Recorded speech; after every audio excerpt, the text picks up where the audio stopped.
Live from the studios of Leader News Philippines, Errol Dakame of Kamaong Acero starts now!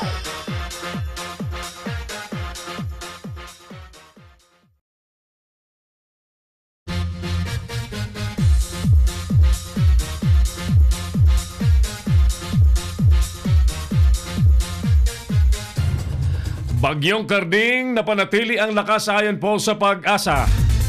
COMELEC tiniyak sa publiko na walang dapat ipangamba sa 2019 midterm elections.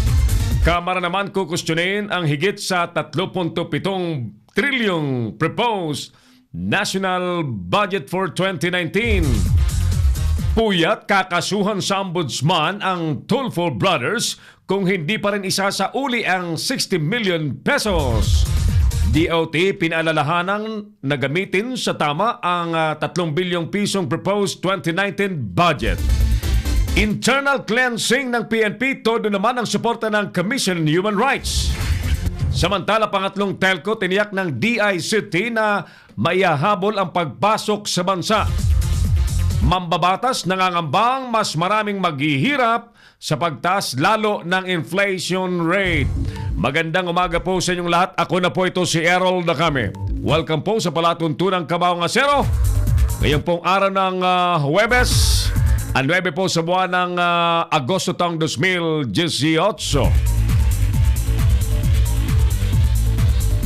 Good morning po sa mga nasa Metro Manila at sa lahat pong mga nasa opisina na, sa mga natatraffic pa rin, sa mga may obligasyon at may mga negosyo at may mga transaksyon sa araw pong ito. By kilos. Samantala mga kaibigan, ang ating palatuntunan ay napapanood on HD quality sa buong mundo. At tayo po ay bumabati ng good morning, good evening, and good afternoon sa mga OFW na nasa iba't ibang time zone sa buong mundo. Buong pwersa po ng Leader News Philippines News and Current Affairs Team. Kasama po natin maglilingkod sa umaga pong ito. Siyempre ang ating mga Leader News Patrol, Engineering Creative, and ating mga kasama sa Operations, Engineer Oliver Licop and Theo Villamil. Bueno naman, siyempre ang repeke ng mga balita sa ating palatuntunan as usual. At mamaya din po ng konti, kakausapin natin si Ako Bicol Party List Congressman Rodel Batocabe sa panukalang Train Law 2. Yan, Train 2 na tinatawag po ngayong trabaho bill. Habang ang survey question natin mga kapatid sa araw pong ito ay dahil mas lumalala ang kahirapan sanhi po ng paglobo ng inflation rate, dapat bang suspindihin ang train law? Ayan. Ang train law po ay ito po yung tax reform acceleration and inclusion na bago pong taxation system na ang resulta po ay nagpataas sa presyo po ng mga bilihin natin, mga presyo po ng bayarin, at nag-meet siya po na tumaas po ang mga binibili natin sa pang-araw-araw. Plus of course, ang isa pang nakaka-contribute dyan, ang mahal pong petroleum products at ang mababang palitan ng piso sa dolyar. Right? Nililinaw lamang po natin. But then again, today, ang survey question po natin ay ito, dahil ba mas lumalala ang kahirapan sa bansa sa hipo ng paglobo ng inflation rate? Dapat na bang suspindihin ang ipinatutupad na train law? Mag-comment po kayo sa ating FB page, but before anything else, i-like po ninyo ang ating live FB page ng Leader News Philippines. At saka kayo mag-comment sa ating topic na pinag-uusapan sa araw pong ito at i-share po natin sa ating mga kaibigan para mas marami po ang nakakalam sa totoong nangyayari po sa ating bansa. Good morning po sa ating mga kasama sa Philippine Online Broadcasters Association. Kapatid na Danny Mangahas, kapatid na Mario Batigas, kapatid na Jun Bornasal. Sino-sino pa yung mga kasama natin? Baka may nakaligtan ako, ha?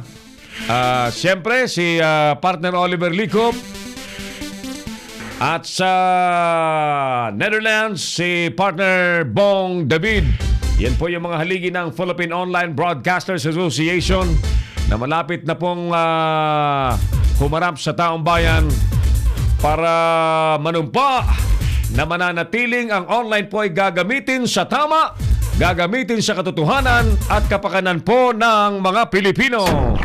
Si Errol Dacame, ang Kamaong Asero. Tuloy-tuloy tayo. Unahin na natin, Teo, ang mga balitang hindi pwedeng maghintay ng oras sapagkat ang balita should be reported as it happens.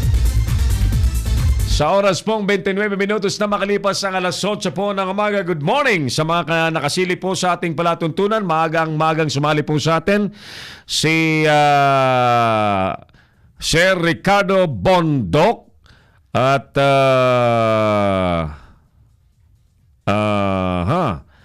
good morning po. Magandang sabi naman ni Darrell de la Vega Solis, magandang umaga mga idol, Sir Errol Dacame and Sir Oliver Licop. At si Francis Tika ay nakasilip din dyan sa Caloocan City. Ayos, sige! Samahan niyo po kami hanggang alas 9:30 po ng umaga ngayong Huwebes. At muli naging pang-umaga po yung ating palatuntunan sapagkat kahapon, because of our out-of-town schedule, ay hindi po tayo nakahabol sa ating time slot. So we are offsetting our program for today. Primong Ike, Iking Buboy dyan sa TV Albay, good morning! At sa mga pag-iriba mutabi dyan, may nangingintriga kay Mayor Ami Villanueva. Hainda si Mayor Ami Villanueva.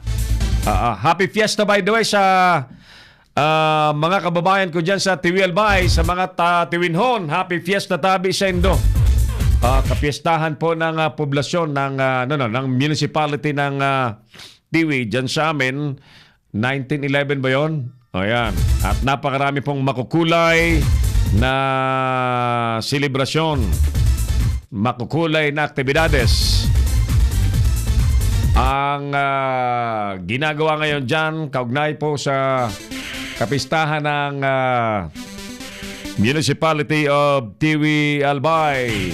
Report tayo! Unahin natin ang report ni Nolan Ariola sa ating palato. Sinang nandyan? Ha? Si paring Gani Oro muna ang ating unahin.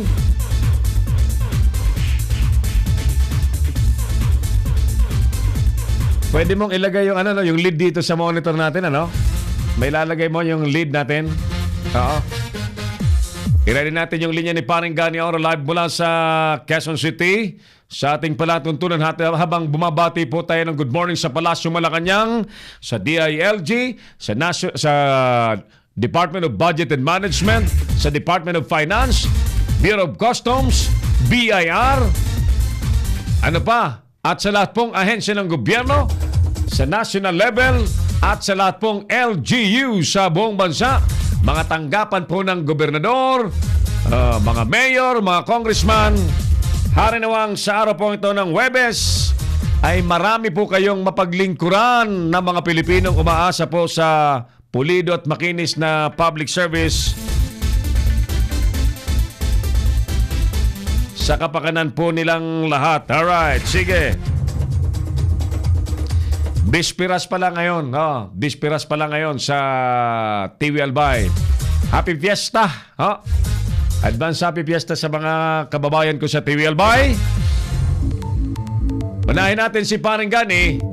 Ilang kongresista raw ang nag-file na ng resolusyon sa Kamara para reviewin ang DepEd K-12 program. Bay, maraming ang ngayon maraming ang tila diskontentado sa K-12 na yan. Alamin natin ang mga dahilan naman ng kongresista sa report ni paring Gani Oro ngayong umaga. Paring Gani, magandang umaga sa iyo. Go ahead please.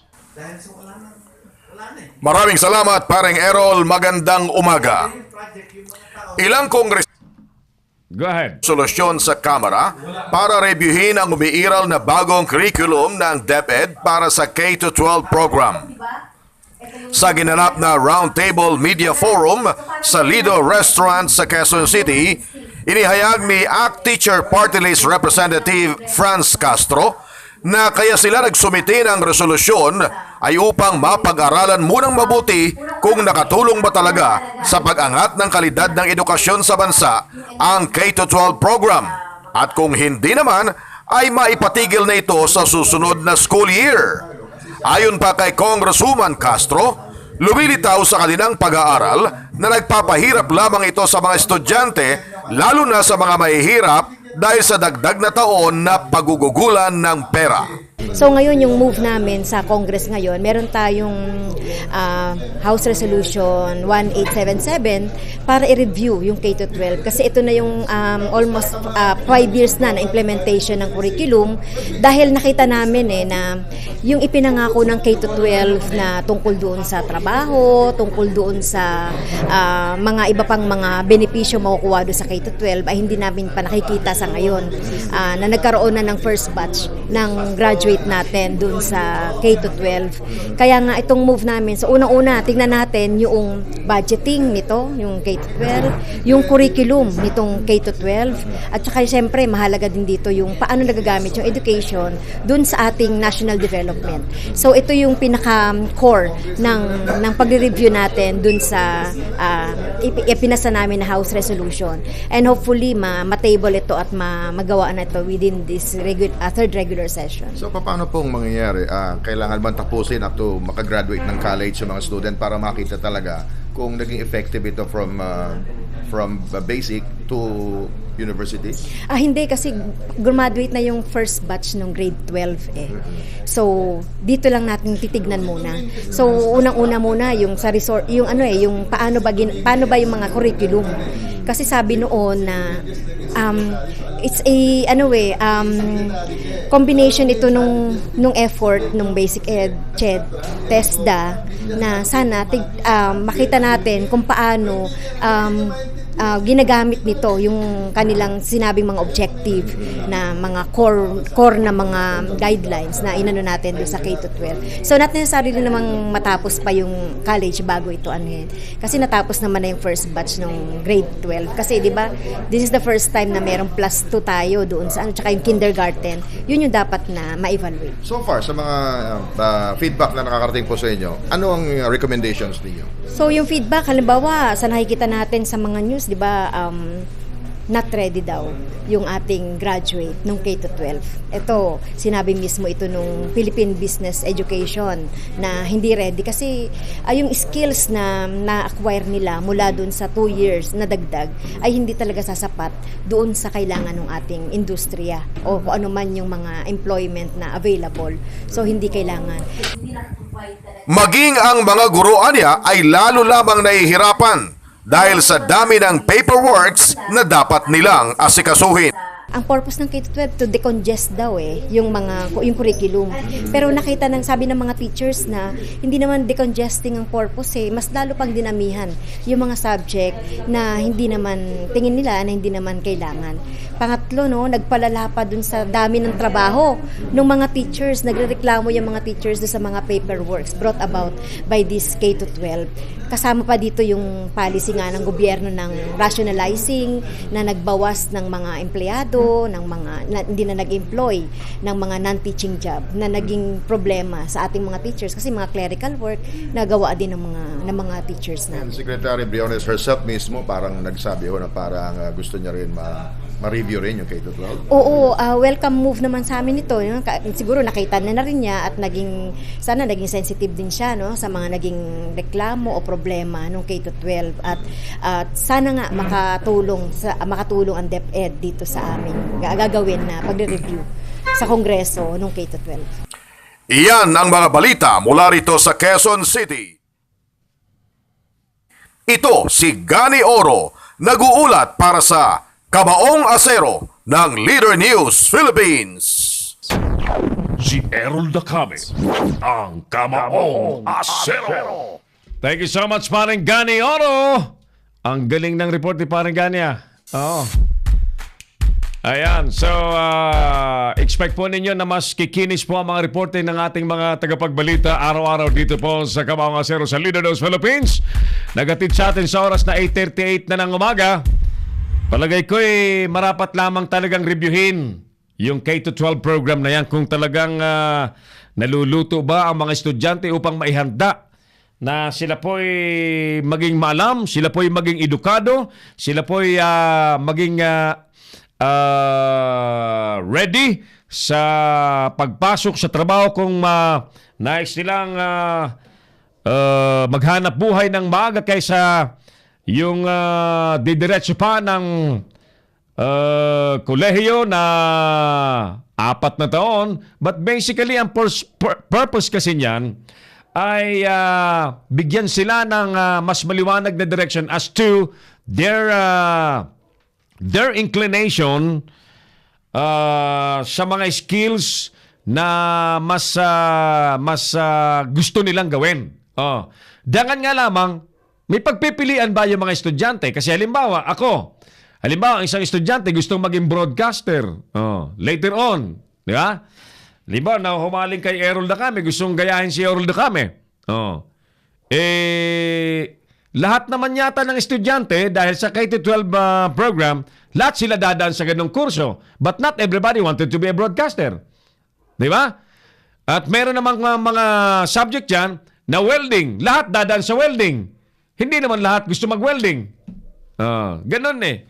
So dapat pag-aralan kung ang mas maganda bang hayaan ng bata na mamili ng kanyang subject na kukunin, depende sa kanyang iniisip na kurso in the near future sa pagpasok niya sa kolehiyo. Si Errol Dacame, ang Kamaong Asero. Lloyd Aurelio, good morning! Kay Manoy Alan Cargolyo dyan sa Legazpi City, Maray na Agatabi, yam ka sa Legazpi Manoy. Kabayan, Angie Puso sa Cavite, good morning! At sa iba pang maagang nakasilip sa ating palatuntunan, Ricardo Bondok. Sabi dito, ano yung sinabi niya ritong, nakaw, good morning. Nagnakaw siya ng good morning. Nakaw, good morning. Siguro lumusot lang na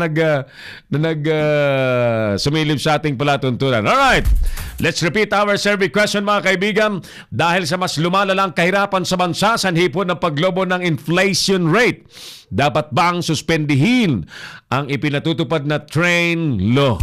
Alam ng lahat na simula pong ipatupad ang train law ay talaga nagkasunod-sunod na sumirit, papataas, sumipa, papataas ang presyo po ng mga bayarin, presyo po ng mga bilihin. But sinasabi ko rin na hindi lamang yung train law yan. Ang train law lamang ang parabagang bumigay pa ng todo ng dahilan. Okay? Sige, diretso tayo sa iba pa mga report muna. Rice Tarification Bill, inalmahan po ng mga magsasaka sa Rehiyon 8. Report mula kay partner Hil Tamayo. Si Errol Dacame, ang Kamaong Asero. Good morning, paring Hil. Kumusta mga magsasaka sa Region 8? Good morning, pare Errol. Inalmahan ng grupong Samahan Gunting ang Parang Uma o Sagupa ang pag-aproba sa Rice Tarification Bill. Ayon sa presidente ng Sagupa na si Juan Birino na hindi suportado ng mga magsasaka sa Rehiyon 8 ang pagsasabatas nito dahil dito magkakaroon ng malaking epekto sa lokal na magsasaka. Pinangangambahan din ng grupong Sagupa na kapag ito ay naipatupad na, ibig sabihin lang daw nito na mawawalan na ng kota sa dami ng bigas na i-import o bibilhin ng ating bansa galing sa ibang bansa na magiging resulta naman ng pagkalugi o mawalan ng kita ang lokal na magsasaka. Dagdag pa ni Birino na hindi ang rice certification ang kinakailangan ng mga magsasaka kundi ang bigyan ng tulong ng gobyerno ang mga magsasaka tulad ng libre na binhi, fertilizer at patubig. Yan daw ang reforma na matagal nang hinahangad ng mga magsasaka. Ang Rice Tarification Bill o House Bill 7735 ay layunin nito na tanggalin ang quantitative restriction sa rice import sa pamamagitan ng pag-alis sa volume ng inaangkat na bigas. Parang Errol. Yun nga kasi alam nyo kung pag-estable ng presyo ng bigas, supply ng bigas at presyo ng mga bigas na mabibili ng ating mga konsumidor, tayong mga Pilipino ay ang objective dyan ay maging maayos ang presyuhan at maging maayos naman ang kita ng mga magsasaka. Ang kailangan talagang suportahan, partner, ay ang mga magsasaka sa loob ng Yes. bansa.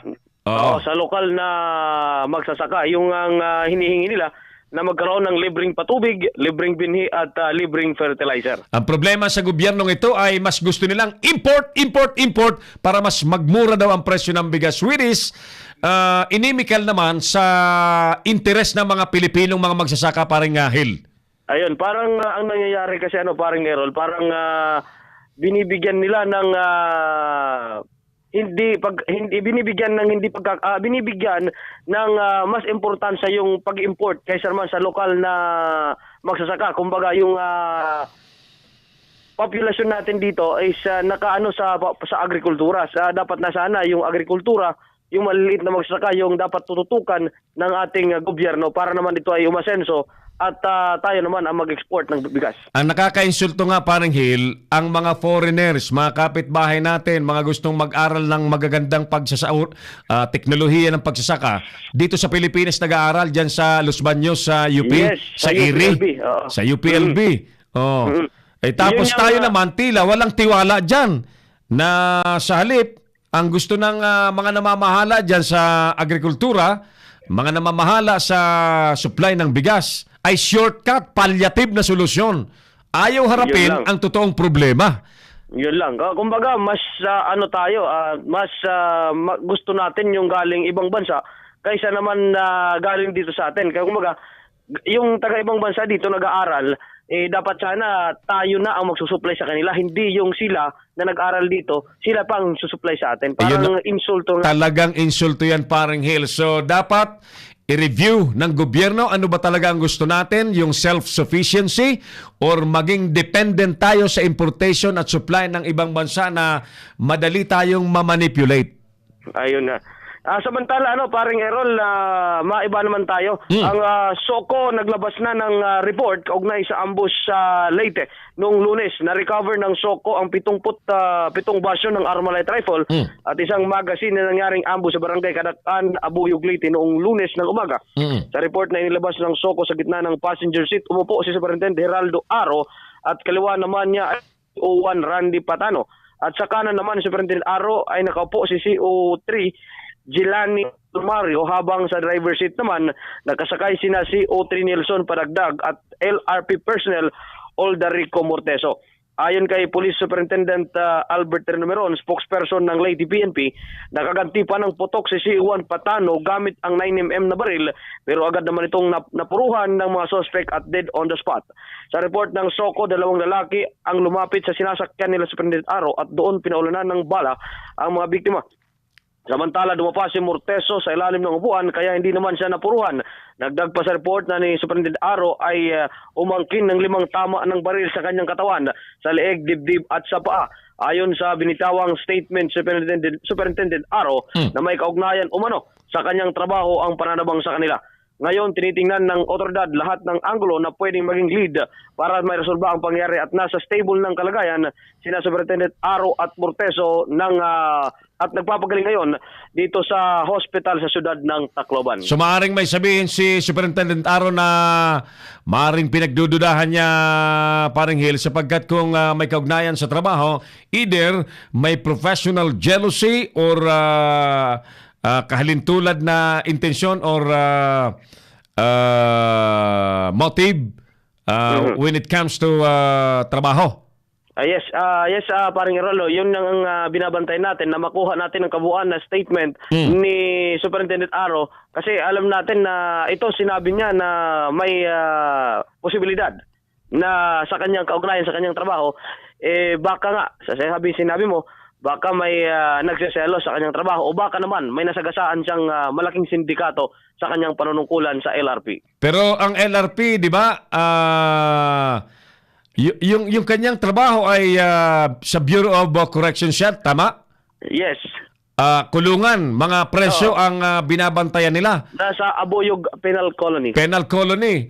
So, may mga bakit? May mga binuwag din ba siya dyan ng mga drug lords? Operasyon ng mga drug lords o sindikato sa loob ng Penal Colony? kung matatandaan natin sa mga Errol, yung mga high profile na nagsusupply ng mga shabu, dito na may nakapait dito, at yung iba naman napunta ng Muntinlupa, at nung kasagsagan ng war on drugs. Siya ba ang dito. siya ba yung parang Hill, siya ba yung nagtapon sa Muntinlupa na mga galing diyan na pasaway talaga at mga sutil na mga Hindi sindikato ng natin- leader? Hindi natin masabi na siya nga, pero nasa kanyang panunungkulan, nasa kanyang serbisyo niya, nung matransfer ang mga high inmates dito sa Abuyog, papuntang Muntinlupa. I see. Pero wala pa namang wala pa namang konklusyon diyan. Wala pa namang konklusyon, pero as of now, isa din to sa mga haka-haka na umiikot dito. Kung siguro isa daw ito sa mga tinitingnan na anggulo ng mga kapulisan. All right. So what you're reporting right now ay stable na ang kalalagayan, ligtas na sa anumang uri ng kapahamakan si Superintendent Aro. Yes, nasa stable ng kalagayan si Superintendent Aro at ang kasama niyang si Morteso na mahigpit rin yung seguridad na pinapaigting dito sa hospital kung saan siya ay nagpapagaling. Alright, ulitin natin doon sa sasakyan na Hill, ilan ba ang namatay at ilan lang ang nakaligtas? Sa Soko report, tatlo yung dalawa yung on the spot Na namatay? at isa yung dead on arrival na dinala sa hospital. Tapos dalawa yung nasa stable ng kalagayan, si Superintendent Aro at si Mortesa. So 5 yung sakay ng patrol car. 5 yung Yes, 5 yung sakay ng patrol car ng tambangan ng di pa nakilalang armadong grupo. Alright, so wala pang tinutukoy na grupo at patuloy ang investigasyon ng Philippine National Police sa bagay na yan.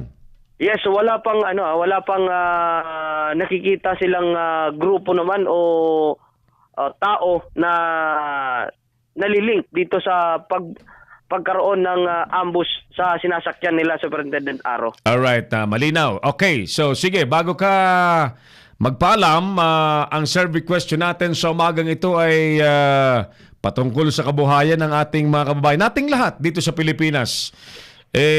Lumalala ang kahirapan, sanhi ng inflation rate. Sa tingin mo ba, dapat nang suspindihin ang train law? Diyan ba sa Tacloban City, sa lugar ninyo, kumusta naman ang kabuhayan? Tulad din ba sa ibang lugar na nagrereklamo ang mga tao, mahal ang bilihin, mahal ang mga bayarin? Actually, dito sa siyudad ng Tacloban, ganun rin eh. Kung mag-increase ng halimbawa ng produktong petrolyo, produkto dyan sa Metro Manila, ay nagre-reflect agad dito sa probinsya, lalo na sa Tacloban. Kumbaga, siguro kanina may nakausap na nakita tayo doon sa ating pag-ikot. Sabi nila, hindi ito yung train law na yun daw nakaka-epekto. Nagkataon lang daw na tumaas ang presyo ng krudo, ng produktong petrolyo sa world market, kaya na umangat din ang presyo ng mga ibang bilihin. Kumbaga, yung train law, nagkataon lang din na dito pinasok sa panahon na ito? Sa panahon na ito. Oo. So, kung silang tatanungin, ay ayos lang yung train law? Kung sa kanila, okay lang yung train law. Pero mostly, nasa 7% dito, 70% dito is talaga.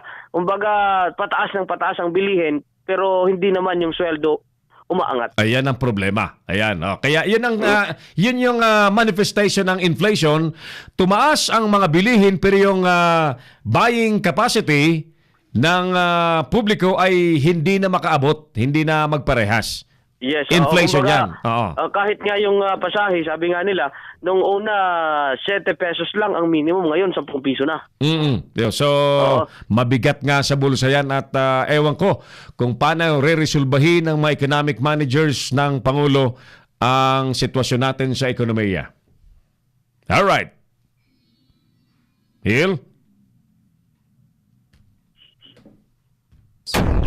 Si Errol Dacame, ang Kamaong Asero. Nandiyan pa si Parang Hill? Parang Hill? Yes, dito pa na medyo na puto lang yung linya natin, ano? Okay, samantalahin natin parang Hil na makapag-imbita tayo sa nalalapit na Mobile Journalism Workshop dyan sa inyo sa Tacloban City. Ayun, oo, magandang umaga sa lahat ng nakikinig sa atin na malapit dito sa syudad ng Tacloban, dito sa Leyte. Inimbitahan po namin kayo na mag-attend sa aming third mobile workshop dito sa Mobile Journalism Workshop. Journalism workshop. Gaganapin yan sa August 25 dito po sa may City Hall. Sa may yung buong detalye po parang Errol, pwede ano lang natin. I-plug down lang natin sa sunod na programa baka mamaya kasi para baka may pagbabago natin. pa, ano? Baka may pagbabago pa, adjustment pa. Yung venue sigurado na. Sigurado na po yung venue natin is nasa Function Hall ng City Hall. Function Hall. Yes, nasa Function Hall ng City Hall. At tayo ay binaplansya na lamang natin yung collaboration agreement sa City Government of Tacloban.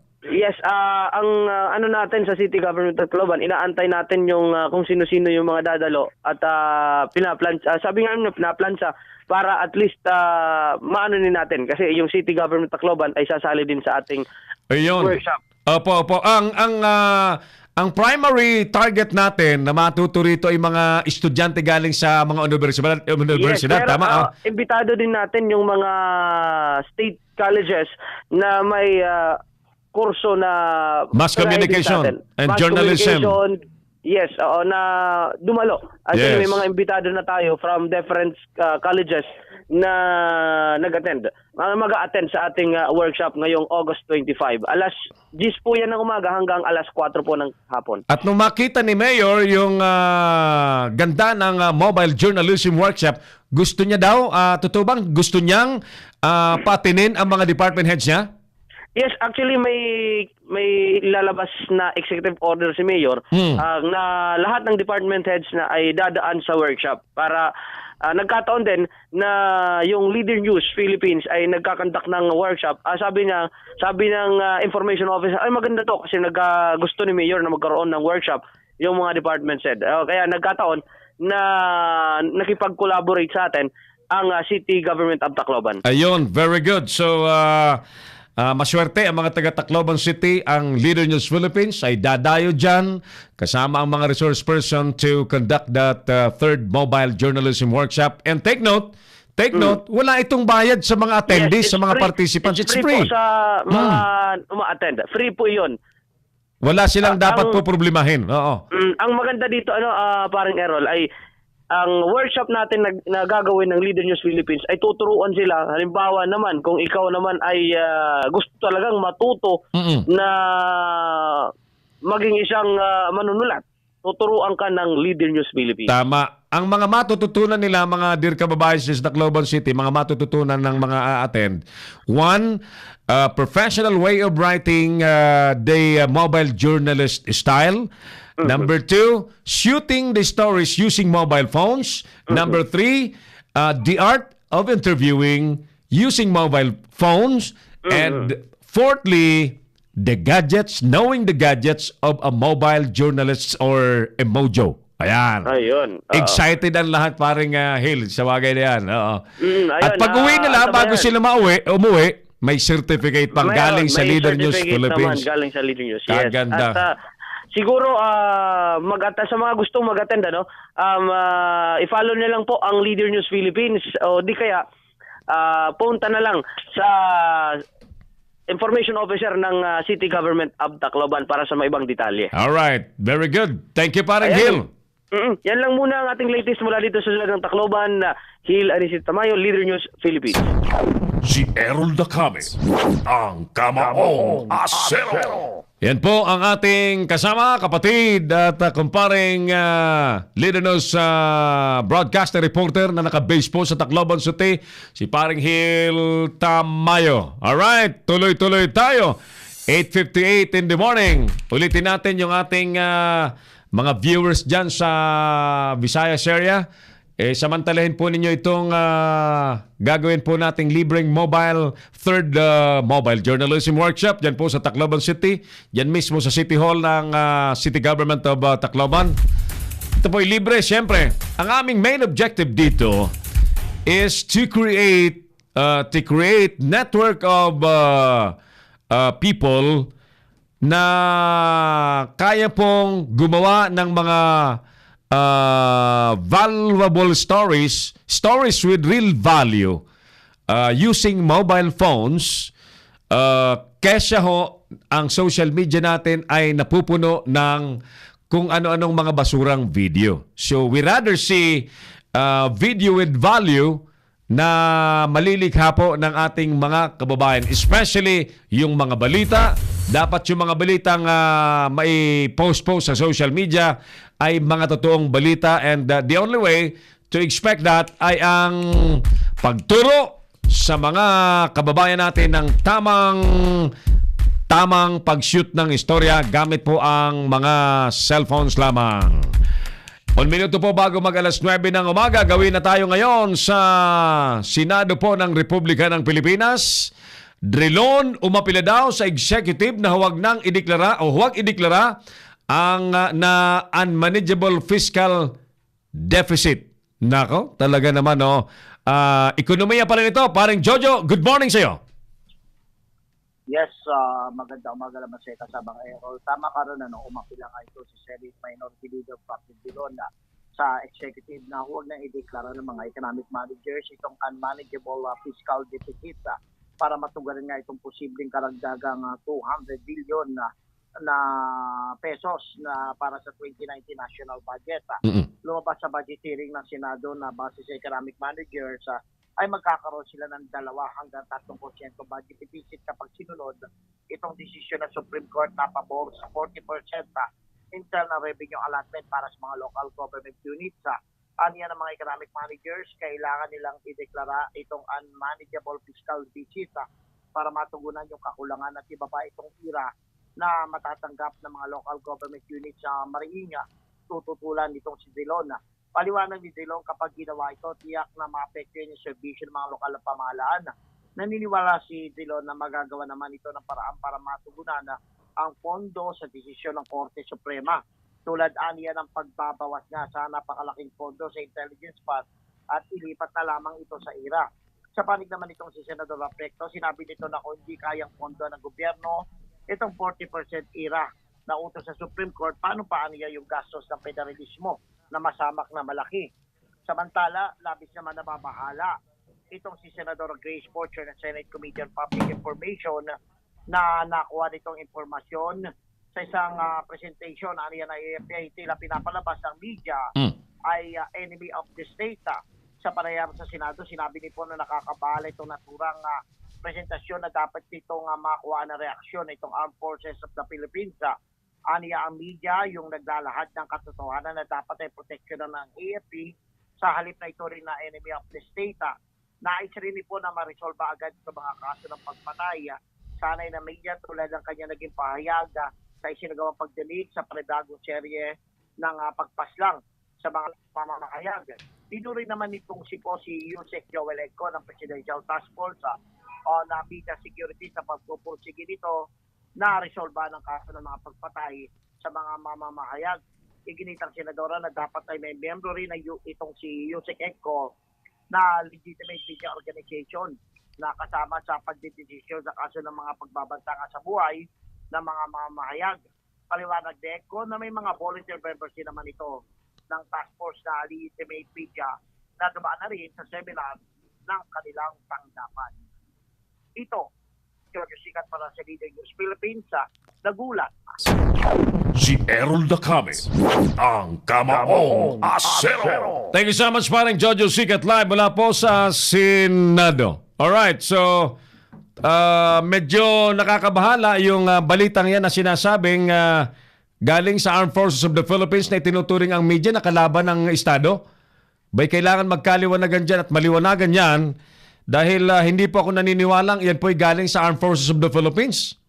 Alam niyo po bang ang Armed Forces of the Philippines ay partner lagi ang media na liwanagin sa mga mamamayan, lalo na sa mga kanayunan, ang importansya ng collaboration ng ng AFP at ng publiko nang sila po ay hindi mailigaw ng totoong kalaban ng Estado.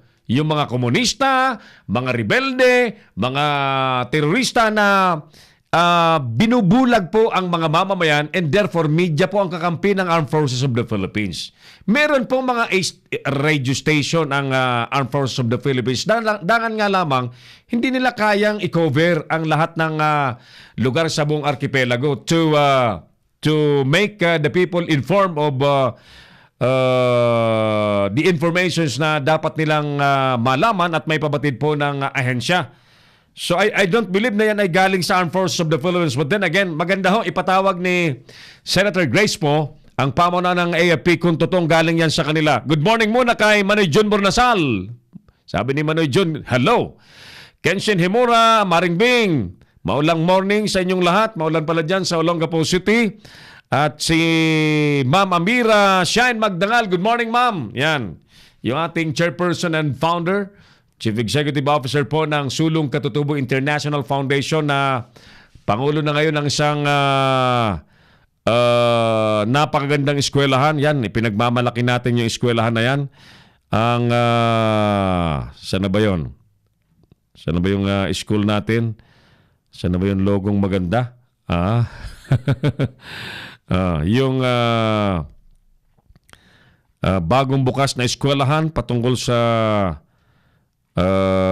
pagiging epektibong maging, nasaan na ba yun? Baka magkamali ako ng mamaya balikan ko yan, ha?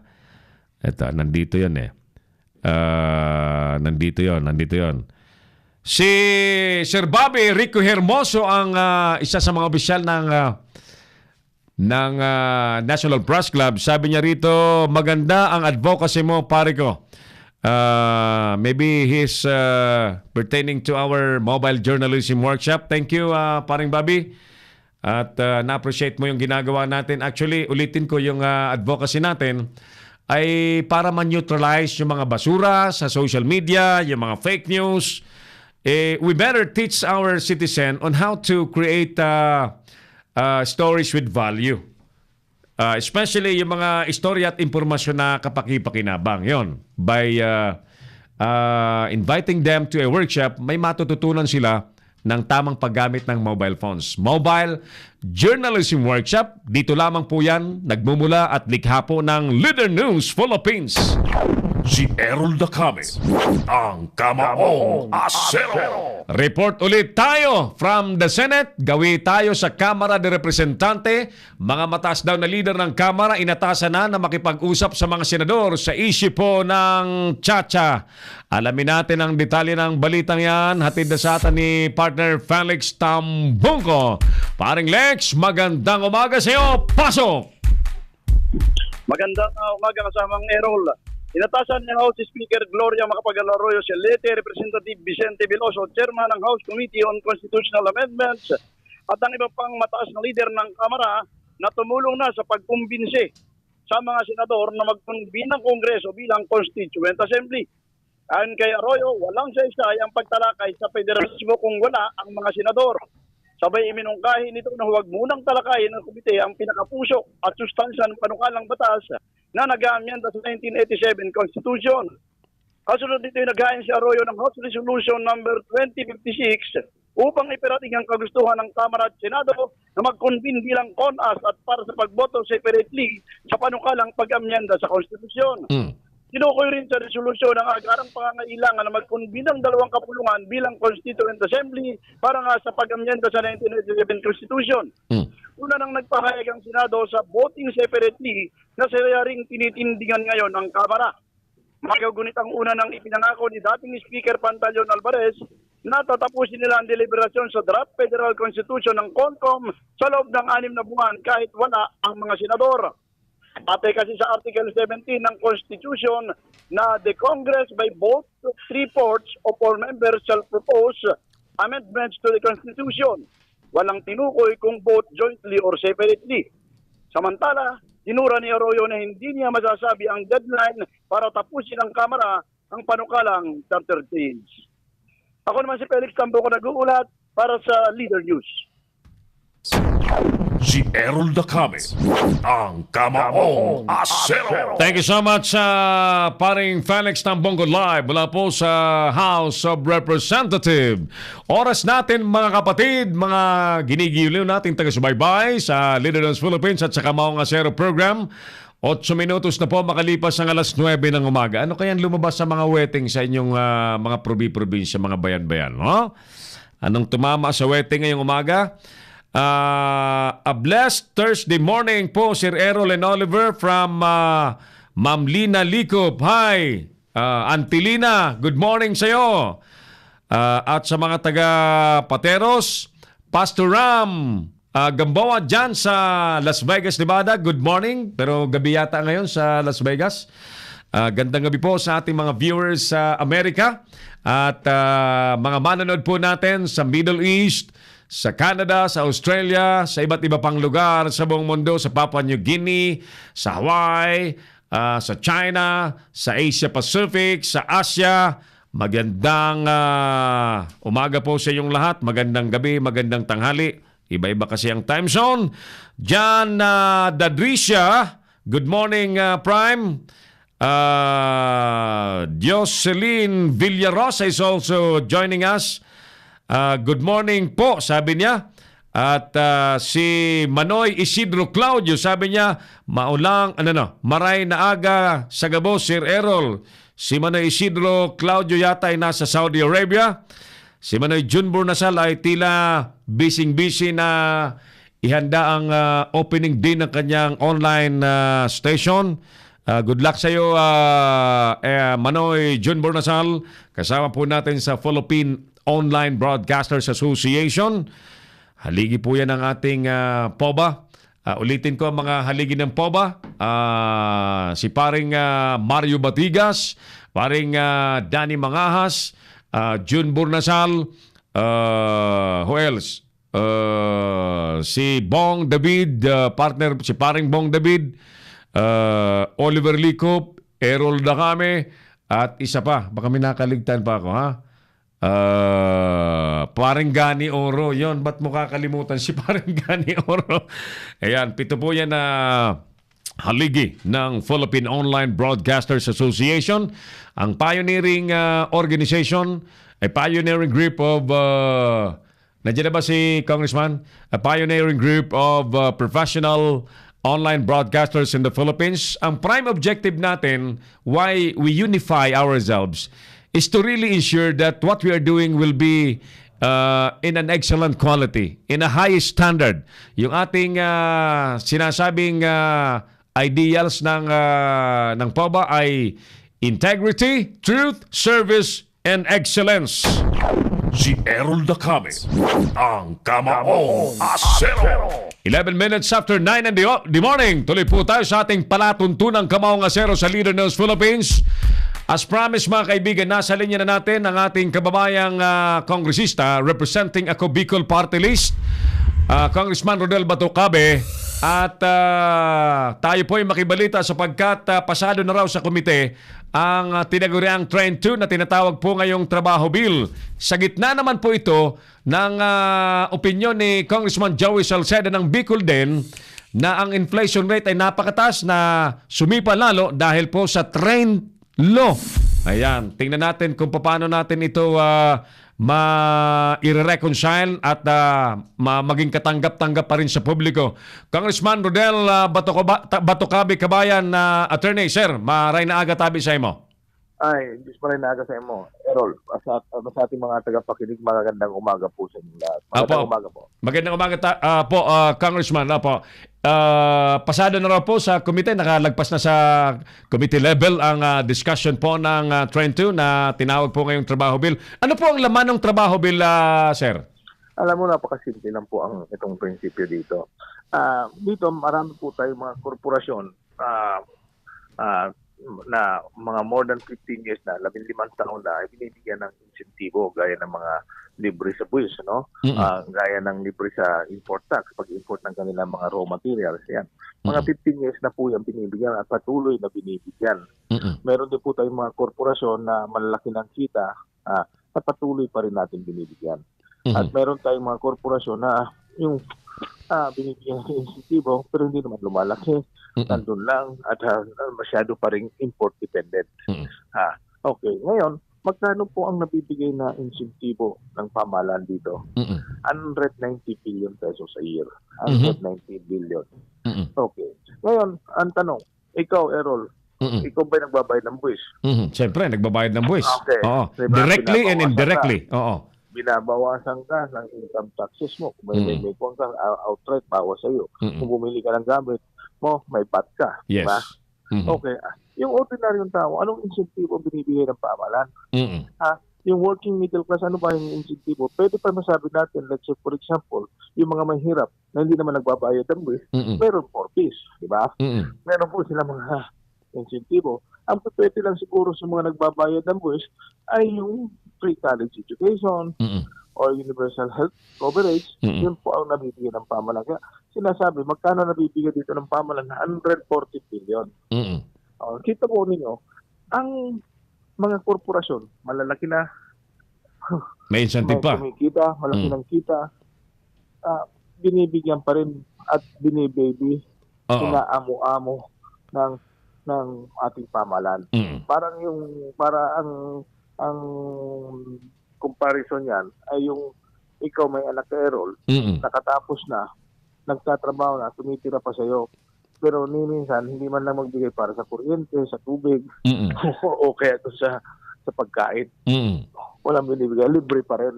At patuloy maging libre kahit ang taas-taas na ng tuition ay ng kanyang sweldo. Ganun ang nangyayari. Pero yung mga mahirap, wala nabibigay ang pamahalaan. So ang punto dito ay, okay, bakit na namin kayo bibigyan pa nito ng ganitong kalaking amount, ganitong halaga? Itong halaga nito, mas gusto namin, maibigay na lang natin dito sa mga taong naghihirap pa rin o talagang mga taong naapektuhan din, let's say ng trade one, na gaya ng pagtaas ng gasolina, pagtaas ng mga bilihin. So yan ang dapat masubsidiyan natin o mabigyan ng insentibo itong mga tao at talagang ordinaryong tao, hindi itong mga malaking korporasyon. Alright. May mga nagsabi na baka daw lumaya sa Pilipinas sa mga negosyanteng mawawala ng incentive, Congressman. Alam mo, yung mga gustong lumayas dito, hindi natin kailangan yun kasi hindi naman tumutulong yan sa ekonomiya natin. Nandito lang sila para kumita. Ang gustong sabihin kumita, inaalis lang naman nila ang kita dito. Pero yung iba, nandito, let's say for example, yung dahil magagaling ang ating mga tao, hindi na napipili pumunta sa ibang bansa, dahil na India, let's say mga call center, nandito sila, mababawasan lang ang kita nila, pero hindi naman gustong sabihin, wala silang kita. Ang masama kasi, yung ibang korporasyon na gustong lumayas, talagang dapat lumayas naman sila kasi ang ginagawa nila, import lang ng import sila para makakuha ng insentibo. Binibenta rin lang naman sa Pilipinas. Ginagawa lang tayong consumer. Ginagawa tayo. Doon lang sila kumukuha ng insentibo. Yan ang magsasara. Talaga magsasara. Pero yung mga totoo, yung mga totoong korporasyon na nag-export talaga, ay kaya po nila makipaglaban. Hindi kalokohan yung sinasabi nilang na magsasara. Yan ang kinakatakutan. Lagi ang pinatakot sa atin. Every time na magbibigay tayo, alisin natin ng insentibo, sasabihin na lang, yan na lang magsasara at magsasara, di ba? But in reality, Congressman, na nangyayari po yan na kapag ka may ipinapataw na adjustments sa mga buwis, they simply pass it on to the consumer, Congressman. Pero wala naman buwis na ipapataw dito. Walang buwis po ipapataw. Aalisan sila, di ba, ng incentive, sir? Incentive, yes, sir. Ito mga kumpanya, ito po sa export lang naman ito karamihan. I see. Yung dapat supposedly mag-export sila. Or yung dapat makakuha ng trabaho gaya ng mga call center. Wala naman po dito, wala naman pong kwan dito na papatawan sila ng buwis. As a matter of fact, babawasan pa nga ang buwis sa mga korporasyon. Instead na 30%, mga 20% na lang po. I see. Diba?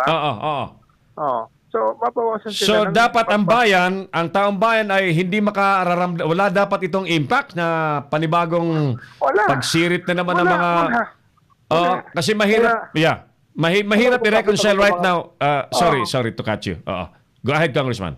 Alam mo, ang maapit po ito yung mga korporasyon. Okay. yung mga malalaking korporasyon, bakit takot yung iba mag-sponsor nito? Wala silang suporta sa malalaking korporasyon. Ayun. Oo, di ba? Malalaking korporasyon, hindi po ito sa tao. Oo. Hindi tao ito. Korporasyon to. Naintindihan po ninyo? Korporasyon, bakit yung iba ayaw mag-sponsor, ayaw ipasa ito? Dahil wala silang magiging makukuha sa mga korporasyon. Ayun. Yung mga Kasi gumagatas sa korporasyon. Oo. Ang laki-laki ng binibigay ng insentibo sa mga korporasyon, kumikita na. Kung hindi naman talaga nila kailangan na kung ikaw tunay na korporasyon. Kasi ang prinsipyo naman po dito, Errol, pag binigyan kang insentibo, ang gusto kong sabihin, para makatayo ka sa dalawa mong paa, parang ikaw ay isang bata, isang ano man tawag dito, yung fan, yung baby. Pagkatapos, unti-unti ka, binibigyan ng gatas, binibigyan ka ng lahat ng mga pangangailangan para makatayo.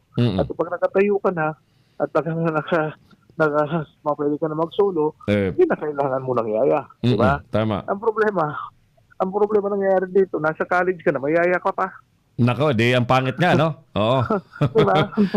Nasa college ka, may yaya pa. A very good metaphor, Congressman. All right. So, sige. So, ito'y walang dapat ipangamba rito ang taong bayan sapagkat mga korporasyon ang target dito na alisan ng mga incentives at yung maalis na incentives sa exemption ay may papasa bilang benepisyo sa taong bayan. Tama po yan. Tama po. Tama po. So, maganda. Yun ang nangyari. Apo. Kasi nangyari, ang ginagawa ho natin dito, matagal na natin binibigay. At pagkatapos pag sinasabi, alisan na kita ng yaya, ayaw ko na mag-aral. Yun. Parang gano'n, ha? Alright. I-spoil mo, pagkatapos tatakutin ka na.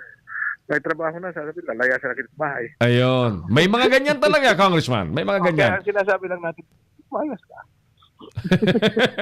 Lumayas ka, tama. Okay.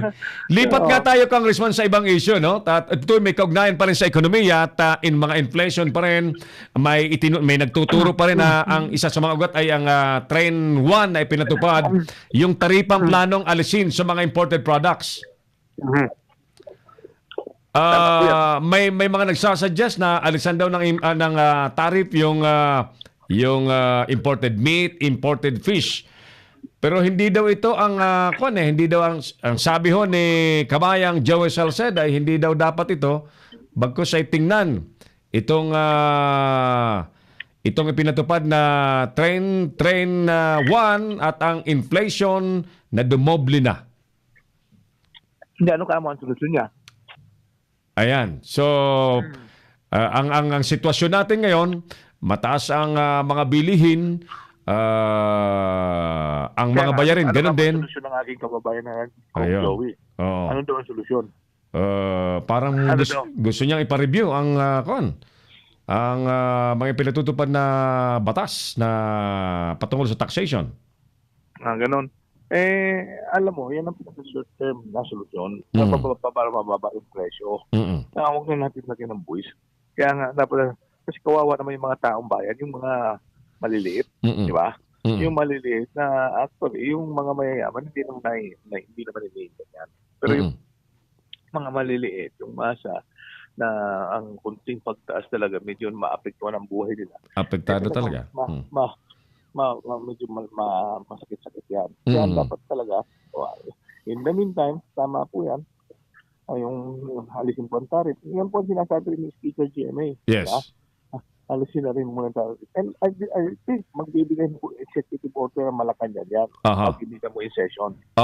Pag nag-recess executive order. Para alisin muna pansamantala ang mga tarif dito sa abang hindi pa na ilalabas po yung batas, yung rice tarification bill, di ba? Alright. So, sige. Madaling sabi, once and for all, itong Train 2 na tinawag ngayong trabaho bill ay may tinitingnan din ng gobyerno na maglilikha ito, Congressman, ng totoong trabaho. Tama? Tama po, totoong trabaho at hindi peking trabaho. At hindi yung parasut-lusot. Diba? Ginagawa kasi binibigay mo, okay, lusot-lusot. Diba? Binibigyan mo ng baon, pag-aral na ng college, pag-aya. Pagkatapos, palusot-lusot lang. Yeah. So, yun to, dapat dapat kailangan magsikap na itong mga korporasyon. All right. Okay. Congressman, naputol. Hello, Congressman. Si Errol Dacame, ang Kamaong Asero. Putol yung ating linya kay Congressman. Balikan natin. 23 minutos po makalipas ang alas 9 ng umaga. Kamaong Asero pa rin ang inyo pong pinakikinggan. Let's get back to the line of Ako Bicol Party List Congressman Rodel Batocabe. Kabayan, sorry, naputol yung linya natin. Oo nga. Apo. Sinasabi ko lang dito, yan, masyado ng mga spoiled. Spoiled na. Kung pagkatapos ng spoiled na, parang bata, alisan mo na. Oo. Nangyaya, alisan mo na ng kotse. Magwawala. Magwawala. Gusto ng anong tawag nito? Gusto na maglumayas. Di lumayas. Di ba? Yun ang nangyayari po dyan. Apo. So, kung kayo po ang tatanungin, Congressman, by the way, tumataas po ang, I am sure, you're a man of solution. Dapat tayong lahat ay ganyan, ano? Kapag may problema, hanapan natin ang solusyon. Tumataas po ang inflation rate, nagmamahal ang mga... Naghihirap ang buhay sa madaling sabi. May naisip ba ang Ako Bicol Party List who usually provide assistance sa mga Bicolano, laging nilalapitan ng mga Bicolano sa mga tulong. Therefore, kasama ng mga Bicolano, tatamaan ng mga Pilipino pagka may paggalaw sa ekonomiya. What would be the best solution na pwedeng isuggest mo sa mga economic managers? Alam mo, ito na sinasabi ko, yung sa basic commodities, naalisin na muna yung mga tariff para mas mura. Diba? Mas mura. Pero ang kinakatakutan naman ng iba, naapektuhan naman yung mga local farmers. Yes. Kunti naman ko. So, dapat yun may assistance to support the local farmers. Pero kami po sa Ako Bicol, alam po ninyo, isa sa mga pinakagagastusan din po ng ating mga kababayan, education. Yes. So kami po, may mga educational assistance po kami binigay sa mga kababayan natin, yung scholarship sa mga tao. Kasi yan din ang pinagkakakunan ng gastos. Marami po, kung makikita ninyo, pag ngayon, buwaba din ang enrollment sa hirap ng buhay. Pero kahit pa paano, nakakatulong din po tayo dahil hindi masyadong buwaba. Dahil libre-hand college, pero yung paggastos-gastos, pero po kami binibigyan na assistance ng paggastos sa araw-araw. Yun po yun. So, isa po yan sa mga kunting mga tinatawag natin safety nets. And then patuloy pa rin po kami nagbibigay ng hanap buhay, training. And then, in fairness to this government, alam mo, pag because of the build. Ang dami ngayon. Karamihan may trabaho ngayon ng mga tao. May mga trabaho ang tao ngayon. Kasi kung pumunta ka sa kanayunan na Errol, tignan mo, kulang na nagsasaka kasi nandun na sa construction. May mga trabaho na because of the build program. Alright, so good. With that, Congressman Kabayan, salamat tabi sa oras po ninyo na available para sa Leader ng Philippines sa Kamaong Asero. Ulitin tatabi ni in the name of public service, Congressman Rodel, sir. Diyos mabulos tabi. Errol, maraming salamat sa ating mga tagapagin. Good morning, mga kaibigan. Ako Bicol Party List Congressman Rodel Batocabe sa Kamaong Asero dito po sa Leader ng Philippines. Si Errol Dacame, ang Kamaong Asero. Leia Hopper, ma'am, sabi niya hello, greetings po from Las Vegas, Nevada, USA. Ma'am Leia, hi. Manoy Jobert Clet mula sa Australia. Good morning, pakimati po ng Happy Fiesta sa Tiwi Albay. Salamat sa mahal na patron, Nuestra Señora de Salvacion and San Lorenzo de Martir, sabi ni Manoy Jobert Clet. Roland Campron Sempron Gohayon, sabi niya hello. Ayan, Jocelyn Villarosa, Amelia Santos is also with us. Thank you, Ma'am Jocelyn, Ma'am Amelia. At si Insang Ina Nupemoseno sa Malaysia. Good morning sa mga nasa Malaysia. Salamat. Well, this is the beauty of the online broadcast platform. Nagiging maliit ang buong mundo. We connect easily because of the online technology. Kaya nga kami pong, ako basically 26 years ako sa mainstream media, sa radyo, sa TV. But I have seen the power of the online technology na wala yung mainstream media. That's why we migrated. Lumipat po kami sa online broadcasting. Kaya nga't meron na pong Leader News Philippines, meron na pong Kamaong Asero at abangan po ninyo marami pa tayong programang ilalabas sa launch natin. Ang pangarap po nating maging launch schedule ay September. Malapit na po yan, next month na po yan. So abangan po ninyo. Marami tayong mga programang kapaki-pakinabang na kagigiliwan po ninyo. Hi Kuya, sabi ni Tina, ni Pumuseno dyan sa Malaysia. 28 minutos na makalipas ang alas 9 po ng umaga. Dahil sa mas lumalalang kahirapan, sanhi ng paglobo po ng inflation rate, dapat bang suspendihin ng gobyerno ang pinatutupad na train law? Ayan, yan po ang ating survey question. Kayo po, ano ang inyong masasabi sa inyo pong mga nanonood, mga ginigiliw nating mga taga-subaybay? Walang sumasagot, ano? Masyado bang mataas yung topic natin? Inflation rate. Ano bang inflation rate, Sir Errol? Mga kaibigan, simple. Ang inflation rate, kung ang pera po ninyo ay hindi na makayanang abutin ang mga bilihin, that's inflation. Manifestation of inflation. Mahal ang bilihin, kunti ang pera o walang perang ipambili, that's a clear manifestation of inflation. Right? So, ganyan po. Kayo po makapagsasabi, apektado ba kayo o hindi ng inflation? So now, you understand inflation. Hindi balancing presyo, ekonomiya.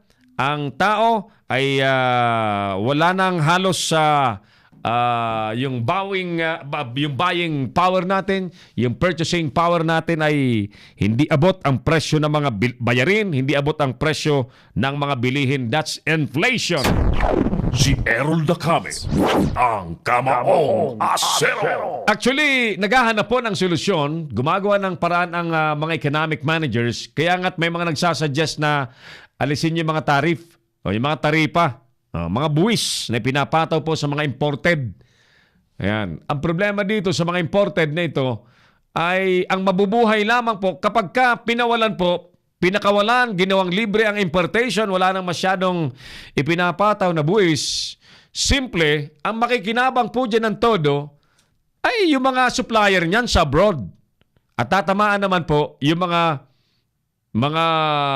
local suppliers. Halimbawa, pag bigas, inalisan mo ng tarif, siyempre, babaha ang imported na bigas. Mas maraming negosyo yung mga taga-ibang bansa, nagsusupply sa atin, tuwan-tuwa sila, di ba? Nalulungkot naman yung mga Pilipinong mga magsasaka. Yung mga namimili, okay lang, magiging ayos yung presyo. But in the long run, mga kaibigan, para po sa ating national economy, mukhang hindi po maganda yan. Ang kailangan natin, patatagin mismo ang ating ekonomiya by supporting our local industries. Si Errol Dacame, ang Kamaong Asero. Alisin dapat ang tax tulad sa kuryente, sabi ni Insang Tina ni Pumuseno dyan sa Malaysia. Amigong June Sibalius na laging busy, kasama lagi ni Mayor Rex Gatchalian, ang napakagaling na mayor sa Valenzuela City at nag-convert ng City of Valenzuela into a very, very beautiful city in Metro Manila and in the Philippines. Ayan, so pagkaganda sa mga bihira pong mga gawi sa Valenzuela City, pero nagagawi dati. Nako po, mamamangha kayo sa ganda po ng Valenzuela ngayon. In fairness, yung mga Gatchalian, ang mga magkakapatid na Rex, Sherwin, na namahala po dyan, yung tatlong magkapatid, si Congressman Gatchalian, yung isa pa, ay nako, ang gagaling. So, anumang issue ikulapol sa kanila, kaysa ganito, kaysa ganyan, nakikita po ang serbisyo. Napakita po ng mga Gatchalian na yung hindi nagagawa dati ng mga nakaupo ay nagawa po nila. So, isa lang masasabi natin, mukhang walang makagigiba, walang makatatalo pa sa mga Gatchalian come 2019 elections. June, Sibalius, amigo. Yan ang tingin ko, ha. Si Rafi Biason dyan sa Bianson sa Batangas. Good morning sa mga taga Batangas. Yan. Kumusta na yung motorsiklo mong nawawala sa presinto? Inimpound daw yung motor sa presinto ng Lipa City. Yung kanyang pang-offroad na motorsiklo, ginamit niyang kanyang kapatid sa offroad. Tapos lumabas yata sa kalsada, may binili. Siyempre mga motorsiklong pang-offroad, pang motocross, walang ano yan, walang accessories yan eh. Walang ilaw, walang side mirror, walang plaka. Pang-offroad nga yan, kaya nga walang mga accessories yan eh. May number, body number lang yan, may mga disenyong pang ano nga eh, sports show, motocross. Inimpound daw sa Lipa City Police Station. Ang problema, nung kinukuha na para tubusin ni Sir Rafi Bianzon, nawawala ang motorsiklo. Nawawala ang motorsiklo dyan sa impounding area ng Lipa City Police Department. Saan kayo napunta? Nako po, sino kaya ang Chief of Police dyan sa Lipa City Police Station? Malaking pananagutan yan pagka ganyan. Dala-dala na si Rafi Bianzon yung kanyang rehistro, ORCR pati plaka, hindi mailabas ng pulis yung motor. Naalala katuloy ng panahon ni General Panfilo Lacson nung siya pa ay PNP Chief, ipinasurrender sa mga pulis lahat ng mga recovered na carnap vehicles at yung mga impounded vehicles ipinasurrender sa Kampo Krami. Nagkaalaman, Diyos ko. Maraming mga bihikulo ang ginagamit personally ng mga pulis. Maraming mga bihikulo ang kinalansay na ng mga pulis. Kinahoy na yung mga importanteng pyesa. Ganyan eh. But I'm not saying na ganyan ang ginawa ng Lipa City Police Station. Ang sinasabi ko po, nasaan na yung motocross, motorcycle, pang motocross na motorsiklo ni Sir Rafi Bianzon. Bro Oliver, kausapin nga natin si Sir Rafi para matulungan natin yan at nagtatagal yung kanyang motorsiklo. Hindi pa nahanap eh. The other day, nag-usap kami. Dala-dala niya ang kanyang ORCR, dala-dala niya yung plaka. Hindi mailabas ng Lipa Police yung kanyang motorsiklo. Anong kagaguhan yan? Inimpound ang motorsiklo para for safekeeping yan at just in case may demanda, di nandyan bilang ebidensya. Ang problema, nung tutubusin, kung may mga pinalian, siyempre may penalty. Hindi naintindihan ng pulis na pang motocross. So nakatingin lang sila doon sa mga violation. Walang plaka, walang side mirror, walang ilaw. Pang motocross nga eh. Ang mga pulis ba dyan sa Lipa City, hindi alam ang pang motocross? Hindi ba naintindihan? Alamin nga natin habang nanonood sa atin si Leonard Raimundo. Hi Leonard. You're welcome, Sir Errol Dacame, idol. Sabi ni June Sibalius. Machuca Marlene, hello, sabi niya. Machuca Marlene. Taga saan ba si Machuca Marlene? Yan, Leonard. Thank you, Leonard, for watching Kamaong Asero. By the way, ang programang Kamaong Asero, kung may mga nais po kayong isumbong, mga bagay na feeling nyo, inapi kayo, nabuso kayo, nilamangan kayo, gusto nyo makatuwang ang media, isumbong po ninyo rito sa Kamaong Asero. 36 minutos na po makalipas ang alas 9 po ng umaga. Nasa linya na natin yung ating complainant, si Sir Rafi Bianzon, yung may-ari po ng motorsiklong pang karera, pang motocross, pang off-road, na nawawala po sa Lipa City Police Station na nag-impound. Sir Rafi Bianzon, good morning po. Good morning po, Sir Errol. Opo, nice po naming i-follow up na ibalik na ba sa inyo ng pulis yung tinutubos po ninyong motorsiklo, Sir Rafi? Sa ngayon po ay hindi pa dahil nung August 5 po ay binalikan ko doon para i-follow up yung at dala ko na nga po yung registro at saka yung plaka. Opo. Ay ang hinahanap po sa akin yung papel daw po na ibinigay nila doon sa nag-drive. So last year pa po kasi na-impound. Last year pa, oo. Opo. Ngayon po, nung una ko pong pinuntahan yan, ang gusto po nila, iwanan ko po yung lisensya ko at kunin yung motor para iparehistro. Ngayon po, sakto naman pong pabisaya ako, hindi ko po nakuha kasi wala akong gagamitin lisensya. Oo. Tapos nung binalikan ko po nitong last August 5, hinanap po namin doon sa logbook nila kasi ang pagkakaalala ko po, last June, last year, nung na-impound. Wala pong, hindi po namin nakita doon. Then, nung hinanap ko na po doon sa junkyard, doon sa stockyard nila doon, Wala din. wala na po yung motor ko. Tapos, bumalik po ako sa opisina at tinatanong ko bakit wala yung motor. Aha. Ang sagot po sa akin ay kailangan ko makita yung papel na ibinigay doon sa nahuli. Alam mo, yung sagot na ganyan, nagpapalusot yan. Hawak mo yung... Ang sagot mo sa kanila, na misplace mo yung parang resibong ibinigay nila. Ganon. Opo, nung pong pagpasok ko pa po doon sa police station, ang hinahanap na po sa akin, ang sabi ko po doon sa babae pong police, nakalimutan ko po ang pangalan. Opo. Sabi ko, ma'am, kaya nga po ako may dala ng ORCR at saka itong plaka para ma-stencil po natin yung chassis para katunayan ako yung may-ari ng motor. Correct. Yun lang naman po. So, sabi sa akin, kailangan kong hanapin yung papel. Sabi ko, paano po yun? Wala na yung papel. Walang may stencil na motor dahil wala yung motor, Sir Rafi, to compare yung serial number dyan sa serial number na nandyan sa ORCR mo. Yan ang problema. So, ako duda, nagpapalusot lang yung babaeng pulis na yon. Wala sa blat? Wala ka mo sa logbook? Sabi po, wala. Kasi kita ko naman po nung hinahanap doon sa logbook. Hindi makita. Sabi ko, by June last year. Oo. Wala po siyang makita. Sabi ko, paano po yun mawawala dito? Hindi ko nga makuha noon kasi kailangan iwanan yung lisensya ko. Nako po. Sige. Sir Rafi, nakuha mo ba yung number ng Chief of Police yan para makausap na natin?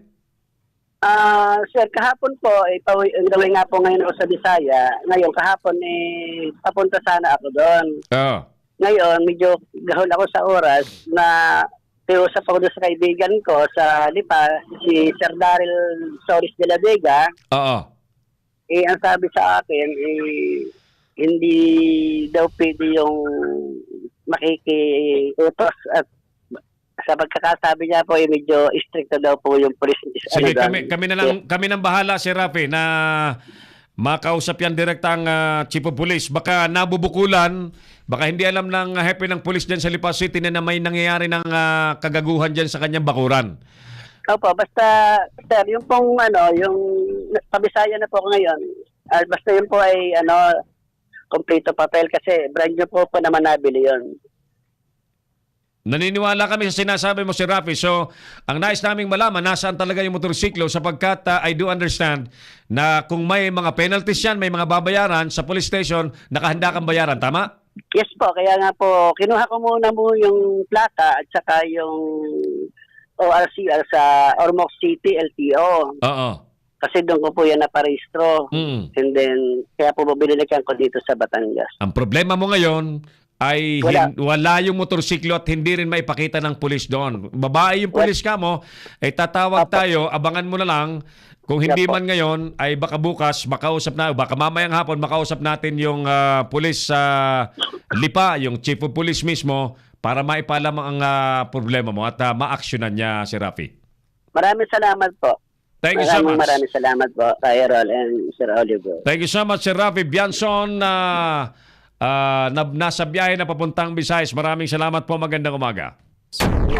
Si Errol Dacame, ang Kamaong Asero. Hindi po biro yung sitwasyong ganyan, na-impound ang sasakyan.